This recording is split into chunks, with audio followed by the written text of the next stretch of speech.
I cannot think of a quicker IQ test than asking somebody if they think that queers and Islam are aligned. This whole queers for Islam movement, queers for Palestine, queers for Iran, blah, blah, blah, all of this just absolute idiocy.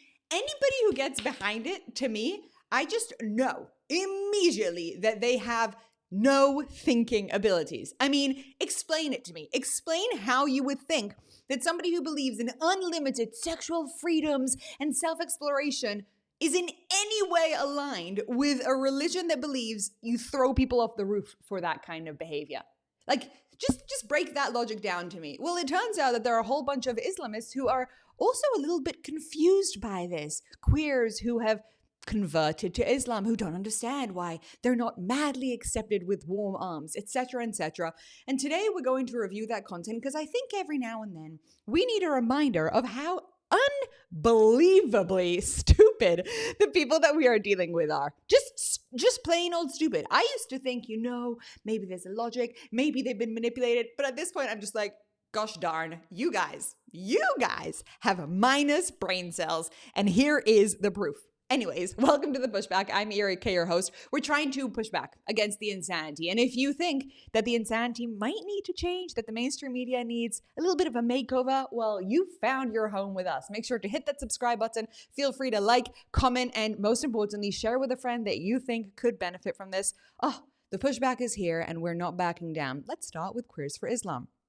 So to begin with, we've got this wonderful video of a trans man who converted to Islam, and now he is confused because they haven't accepted him in all of his glory. And I don't understand why. I was in the city and I didn't know that I was going to be there past the time that I needed to pray Zohar in.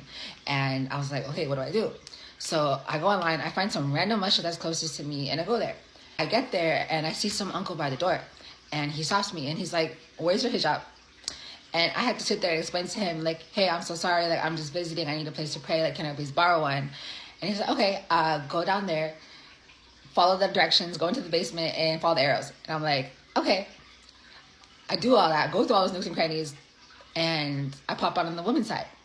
I just think it's so crazy that as a transgender Muslim woman, I open TikTok every day to notifications saying, how dare you wear the hijab? Take it off. Okay, I did. Go pray on the men's side. I can't even enter the masjid without a hijab on. It is so crazy to me. It is so crazy to me how out of touch transphobia is from reality. And those very same people will turn around and tell me that I am out of touch from reality. I was in the city and I didn't know that I don't know. What?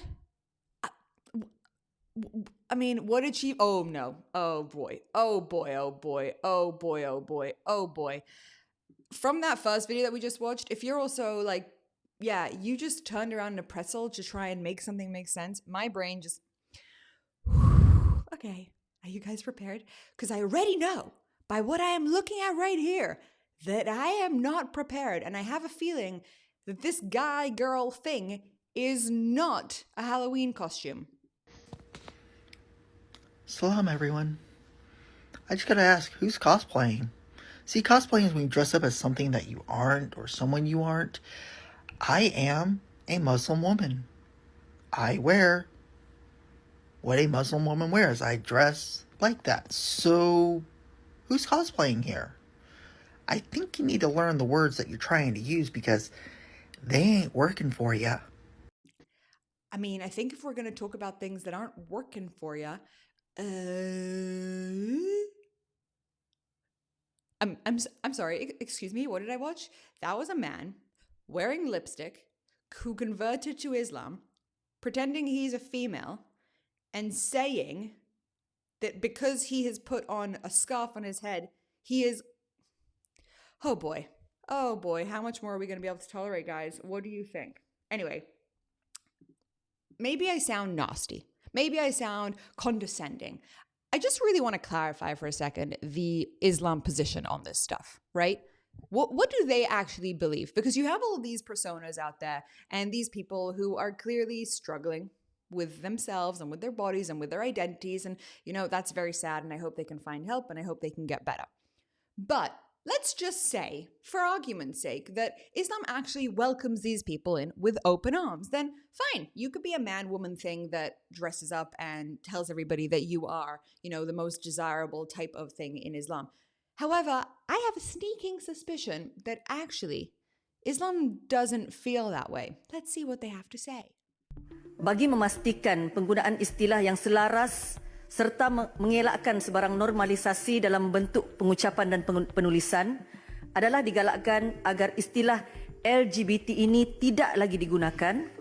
Okay, we're going to read that as she says it because I think that nobody understands her language, and so let's just read it over. Bagi memastikan to ensure the use of consistent terminology and to avoid any normalization in speech or writing, it is urged that the term LGBT no longer be used, and starting today, the term should be referred to as deviant culture. Deviant culture is the same thing as LGBT from their perspective. I just want everybody to have heard that was the exact statement made. The minister today urged the public to use the term deviant culture when referring to the LGBT lifestyle to curb its normalization and help reduce related content on social media. Marhama Rosli said using terms like deviant culture could also prevent the indirect promotion of the LGBT lifestyle, Bernama reported. She was quoted as saying that referencing the term LGBT more often on social media leads to more related content appearing and that this may unintentionally promote deviant culture.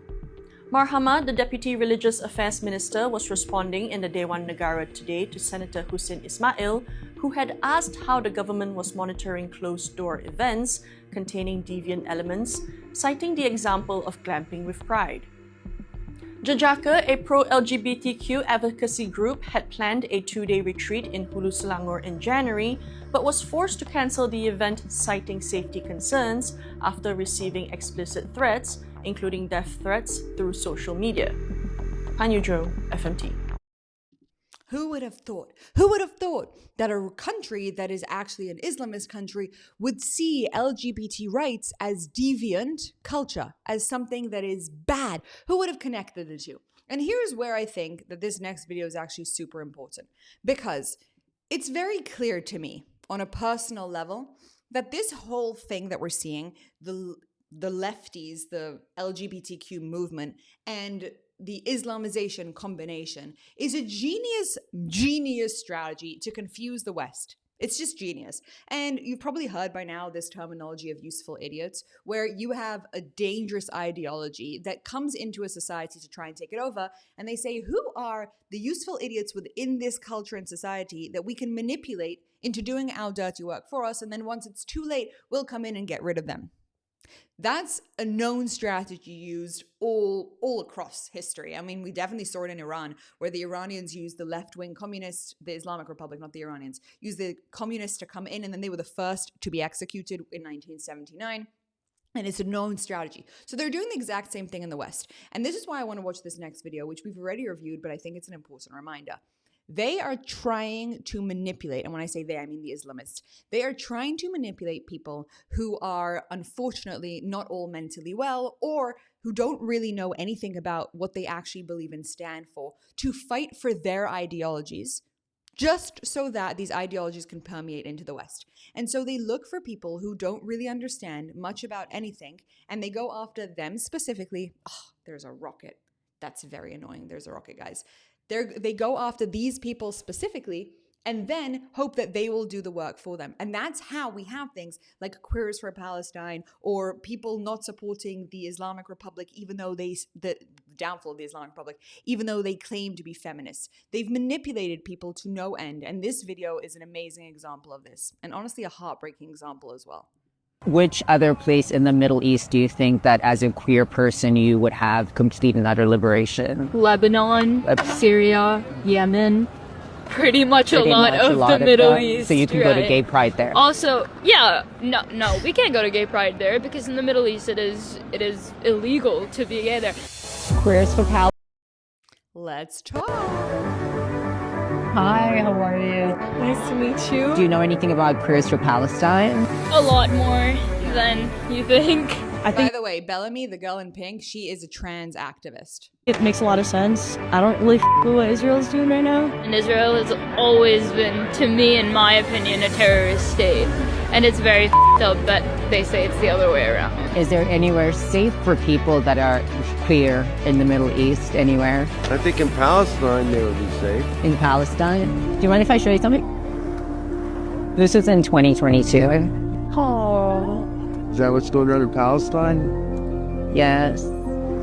That is a gay man that's been imprisoned and is being tortured. Then his torso was decapitated. And this happened for the fact that it was his sexuality. Where would you guess that you would have certain liberties and said liberties in a democracy in the Middle East? I actually don't want to get into the whole Israel argument because that's not the point of this video. The point of this video is to be talking about the fact that the whole idea for Queers for Palestine or Queers against the Queers for the Islamic Republic or any of this alliance between a lefty ideology that believes in freedom and an Islamic Republic that believes in domination and that anything to do with sexual freedom is actually sodomy is insanity. And these two things don't align and they don't make sense. And if you actually look through the lens with any sort of intelligence in your brain, you are able to see that those two things don't make sense. And this is what we are up against. A manipulation tactic so strong that you have an enormous amount of people who have fallen for the belief that being queer is actually a way of supporting